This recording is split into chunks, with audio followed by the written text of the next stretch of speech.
Hello, welcome. In this video, you'll learn how to hide wholesale prices from guest users and non-wholesale customers using the Wholes plugin.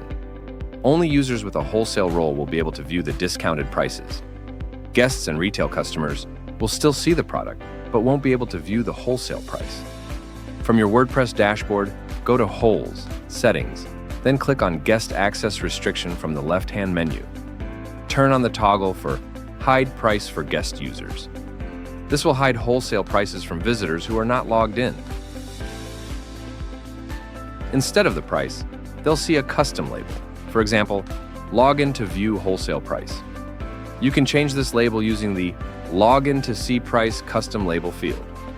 Next, enable the toggle for Hide Price for Non-Wholesale Customers.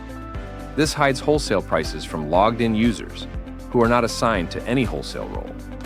It ensures only wholesale-approved users can view and access wholesale pricing. And that's how you hide wholesale prices from guests and regular customers using the Wholes plugin. The products will remain visible, but only approved wholesale users will see the special pricing.